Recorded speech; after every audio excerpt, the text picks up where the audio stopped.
दोपहर के बाद में तोड़ी गई बेलपत्र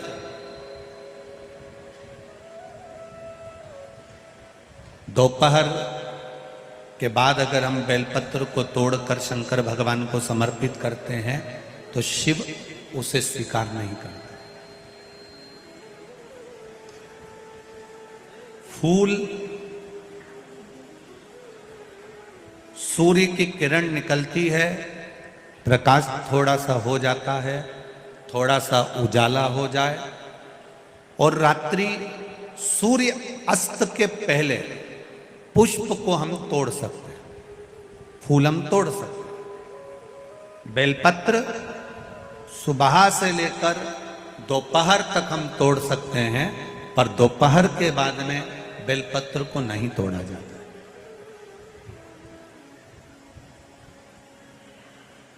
चतुर्थी, अष्टमी, नवमी, द्वादशी, चतुर्दशी, अमावस्या, पूर्णिमा, संक्रांति, ये ऐसे पर्व हैं जिस दिन बेलपत्र को नहीं तोड़ा जाता।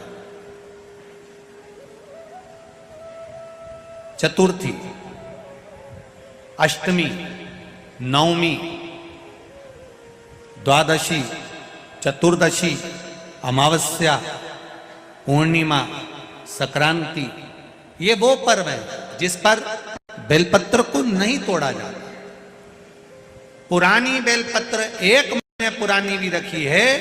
पुरानी बेलपत्र मंदिर के बाहर भी अगर निर्माल्य में उतरी हुई बेलपत्र किसी डलिया में पड़ी है, बहुत सारी बेलपत्र अगर किसी ने ले जाकर निर्माल्य को कहीं ले जाकर पटक भी दिया है मंदिर के कोने में, वहां से बेलपत्र उठा लो, उसको धो लो, साफ कर लो, वापिस ले जाकर महादेव को चढ़ा दो, वो स्वीकार कर लो।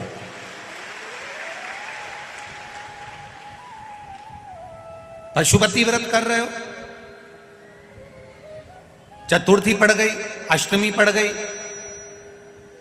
द्वादशी पड़ गई, बच्चों से मत कहो कि बेलपत्र तोड़ कर लाओ। बच्चों से कहो जाओ शंकर जी के मंदिर में कहीं डलिया में कहीं एक आध 2 बेलपत्र भी, 1 बेलपत्र भी अगर कहीं साइड में पड़ी हो, उसको उठा लाओ, धो, बाबा के थाली में रख लो और पशुपति व्रत पर भी चढ़ा दो। दोपहर के बाद में पूजन करने जा रहे हो, बेलपत्र दोपहर के बाद ना तोड़वाइए। फूल सुबह प्रकाश होने से लेकर रात्रि को, शाम को जब सूर्य अस्त हो उसके पहले फूल आप तोड़ लो, मना नहीं है, दिन भर का समय आपके पास है, पर रात्रि में फूल नहीं तोड़ा जाता।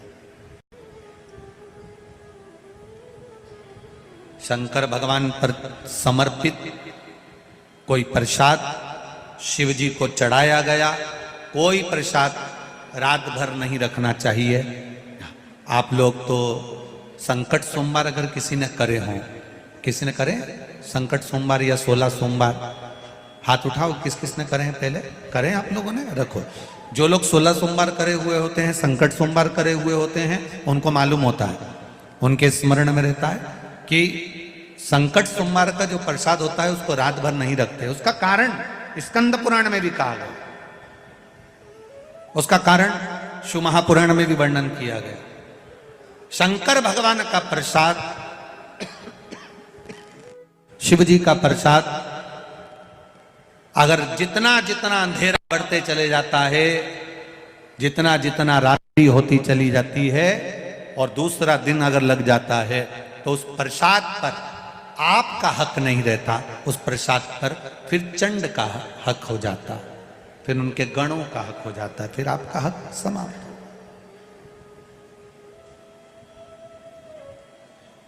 तीसरी बात का स्मरण करिएगा, एक तो बेलपत्र दोपहर के बाद न तोड़िए, दूसरा पुष्प रात में न तोड़िए, तीसरा चतुर्थी, अष्टमी, नवमी, द्वादशी, अमावस्या, पूर्णिमा, चतुर्दशी, संक्रांति, इस पर बेलपत्र ना तोड़िए। मंदिर की चढ़ी हुई, कहीं रखी हुई, कहीं अगर निर्माल्य में भी कहीं ले जाकर पड़ी है, वो भी समर्पित कर सकते हो।